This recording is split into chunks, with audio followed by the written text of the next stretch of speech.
This is Bill Ryan from Project Camelot and Project Avalon, and the date is the 16th of February 2010, and this is a bit of an unusual video presentation here because I'm taking the step of making a video as an interpretation and as a commentary on an audio interview which we did with an important witness who came and reported his story to Project Camelot a little while ago, about a couple of weeks ago. And as with many of our witnesses, this person wanted to remain anonymous, but he has agreed that we transcribe the audio, and so we've got this as a transcript. And this is going to be released at the same time as the video because it's important to be able to read the transcript at the same time as you're considering what I'm saying about it here. And as we come into this story, you're going to understand exactly why it's important to get all the information, to hold it all into a very fine balance. Now, this is a British person, and he worked in the British military for a number of years. And after he retired from the military, he worked in the City of London, in a fairly senior position, in a respected position in the City of London. And for those people watching this video who don't know about the City of London, the City of London is it's like an enclave. It's like a financial enclave in the heart of London itself. Some people consider it almost a little bit like the Vatican. It's very old, it's very ancient. It's the heart of the financial system, not only of Britain, but possibly the world. Many researchers consider that it's very likely that the City of London calls the shots on the financial systems in America. They've got control over the Federal Reserve, the Bank for International Settlements, a whole bunch of things that happen. This is like the nerve center of the financial world. And it's very Masonic, it's very ancient, it's very traditional. And our source attended a number of meetings with senior Masons. And while many of these were interesting, they were routine by City of London standards. They were discussing financial affairs and so on and so forth. And then in the June 2005, he attended another meeting that he thought was going to be a routine meeting, but actually this was something rather unusual, and he realized it was unusual as soon as he arrived. In fact, in his interview with us, the one which we have the transcript of, you will see that he says that he felt it was an accident that he was there. He shouldn't really have been there. He didn't know what was happening. And as such, he didn't really participate in the meeting. He was there as a little bit as a fly on the wall. He was just listening to what was happening. And at first he didn't even understand what was being discussed. Now, the people there were Masons. There were senior Masons. They were about 25 or 30 people there, including senior politicians who most people in the UK would recognize by name. I do not know who they were. He didn't name them, and I didn't ask them, but he said these are well-known names. The chief of police was there, representatives from the church, representatives from the military, 25 or 30 people. And as he listened to this story being discussed, it was an informal meeting. It wasn't like at a big table with kind of notepads and water glasses and minutes and an agenda and a chairman. There were just people in a room who were talking about all of this stuff. And what they were talking about was a plan that had clearly been made a long time ago. And what they were discussing was they were discussing the implementation of this plan. They were discussing how things were going, whether they were on track or not.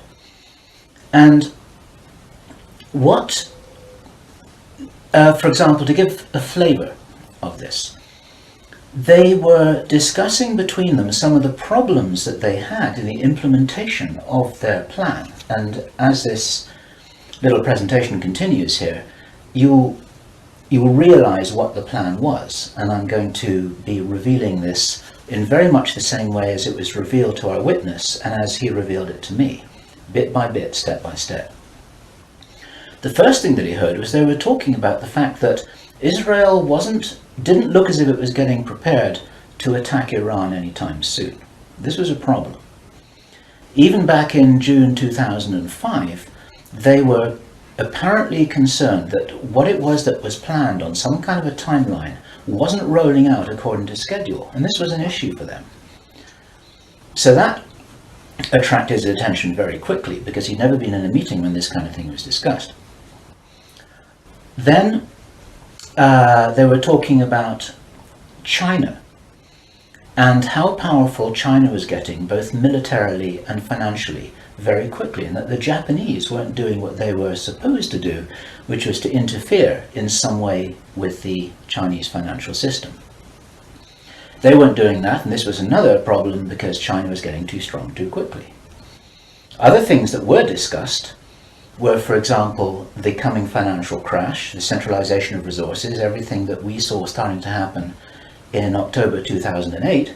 They were planning that and referring to it in their meeting in June 2005. So there was clearly a rollout of some plan here, and he was quite shocked the more that he heard, and when he really realized what was happening, he was extremely shocked. And one of the reasons why I'm giving this video presentation now is to soften the blow and interpret this a little tiny bit, because it is shocking information. And what I also want to do is I want to try and differentiate out between what it was that he reported, because he'd heard it with his own ears, and what it is that is his speculation and my speculation about how all this fits together. It's very important information. We need to know this stuff. Even though it doesn't look like it's going to be on track, I don't think this will happen. I think that there are a bunch of crazy people there who are extremely determined to do something, and they were in a hurry, and this is important to understand. They were in a rush to try and roll out this sequence of events. Now, what he described is what the sequence of events was. It starts with Israel attacking Iran. Now, this hasn't happened yet. There have been a number of indications that there are forces which are trying to push this into happening. You've only got to follow the news for the last 2 years to realize that the public is being prepared for a justification for this kind of thing. Iran is being set up as being the bad guys that deserve something to happen to them, and so on and so forth. Now, that's going to be the start of what is like the opening gambit in a big chess game. And the plan is to provoke Iran or China to retaliate. And our guy, our source, who is a military man, is privately as convinced as he can be, although this has never been made public and this is not publicly known, that Iran does have nuclear weapons. He believes that they have been provided by China behind the scenes. And all of this is intended because it's all right with these controlling forces that Iran has nuclear weapons, because they want them to be used. The plan is for either Iran or for China to retaliate after Iran is struck with a nuclear weapon. At that point, there will be a limited nuclear exchange in the Middle East, followed by a ceasefire. He heard this being planned in this meeting. This is being choreographed. It's like the script for a movie. This is exactly what's intended to happen. And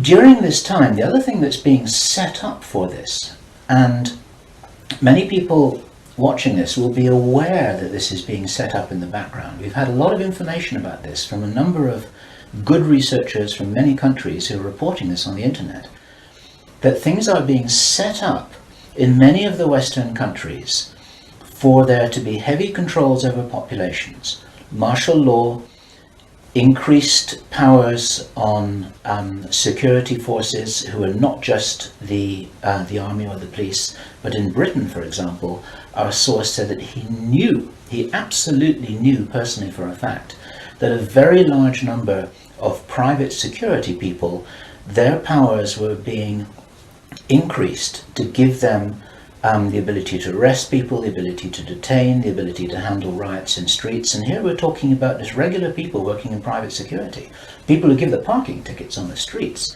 Their powers are being increased in the same way. And last year we heard President Obama talking about how he wanted to have a sort of national guard at home in America ready to handle this kind of thing. There are a lot of indicators that this is being set up.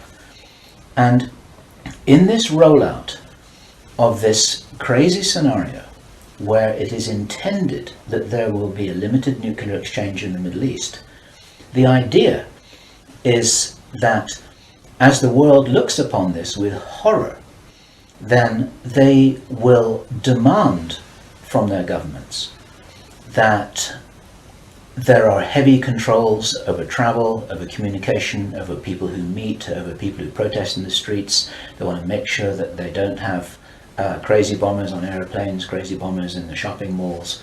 They want to make sure, and because people will be driven into fear by this, they'll request and demand and insist on heavy controls from their governments, which will be justified. And this is where you're going to kind of get the martial law situation in all the Western countries. It's intended as a justification. All of this is just the start of something, because this story gets much bigger, and it's pretty horrifying. And if watching this now you're feeling a little bit shocked, this is how I was feeling when I heard this information, and this is how our source was feeling when he was hearing this information in this meeting, because this is just the beginning. Now, during the time of this ceasefire, everyone's shocked, everyone's frightened.